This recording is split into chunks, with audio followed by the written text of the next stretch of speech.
விஜய் அவர்கள் எப்பவுமே சொல்லுவாங்க, நான் நன்றி கடனை தீர்த்துட்டு தான் போவேன் அப்படின்ட்டு. இந்த வெற்றியும் எனக்கு தெரிஞ்சு ரவி அவர்களுக்கு சமர்ப்பணமா 41 குடும்பங்களுக்கும் கண்டிப்பா ம். இருக்கும். அதுல குறிப்பா ரவி அவர்களுக்கும் இருக்கும் நம்ம எடுத்துக்கலாம். ஆனா அவர் கூட இருக்கிற மாரி இருக்குங்களா?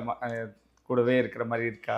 அவர் உங்க கூடயே இருக்கிற ஆமாங்க. மாரி? இங்க இருக்கிறவங்கலாம் சொல்லுவாங்க, "அவன் எங்கேயும் போகல. இங்க தான்க்கா நம்ம கூட தான்க்கா இருக்கான்" அப்படின்னு. போன மாசம் 18ஆம் தேதி அவனோட பிறந்த நாளு.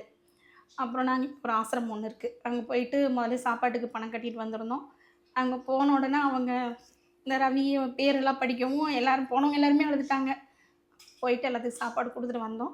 அவங்க ஃப்ரெண்டுங்கலாம் சேர்ந்து, அவங்க ஒரு ஆசிரமத்துக்கு போயி ம், ம். எல்லாத்துக்கும் சாப்பாடு குடுத்துட்டு, அங்க ரவி பேரு போட்டு கேக் வெட்டிட்டு, எல்லாம் பண்ணிட்டு தான் வந்தாங்க. ஓகே. எனக்கு அதுவும் ஒரு சந்தோஷம். இந்த இடத்துல வந்து உங்க இது எத்தன பேர் பார்ப்பாங்கன்னு தெரியல. நான் கூட சரி அவ்வளோதான் 8 மாசம் ஆச்சு, இவங்க மறந்துருப்பாங்க அப்படின்னு நெனச்சேன். அவன் பிறந்த நாள் அன்னைக்கு எல்லாரும் 10, 10 ஸ்டேட்டஸு. அது ஒண்ணு. இன்னொன்னு வந்து இந்த கேக்கு குடுத்து எல்லாத்துக்கும் சாப்பாடு குடுத்தது சரி, அவங்க யாரும் மறக்கல அவன அப்படின்னு. அது ஒண்ணு. அப்புறம் இன்னுமே வந்து அவன் ஃபோன்ல யாரும் கூப்பிட மாட்டாங்க. ஆனா யாருமே அவன் நம்பர் அழிக்கவே இல்ல. ம், ம். இன்னும் அவன் நம்பர்ல அவங்களோட ஸ்டேட்டஸ் காட்டும். Instagramல எல்லாம் காட்டுது.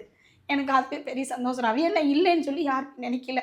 இல்லைன்னு தெரிஞ்சிருந்தா எல்லாரும் அழிச்சிருப்பாங்க. ஆனா யாருமே அழிக்கல. எனக்கு அதுவே சந்தோஷம். கண்டிப்பா அவர் எப்பவுமே உங்களோட தாம்மா இருப்பாங்க. ஆனா, அ கண்டிப்பா அவர் எப்பவுமே உங்களோட தான் இருப்பாங்க. Periyar Maniamai Institute of Science and Technology, Tanjavur. ECE with specialization in AI and ML, IoT, robotics, and industrial automation.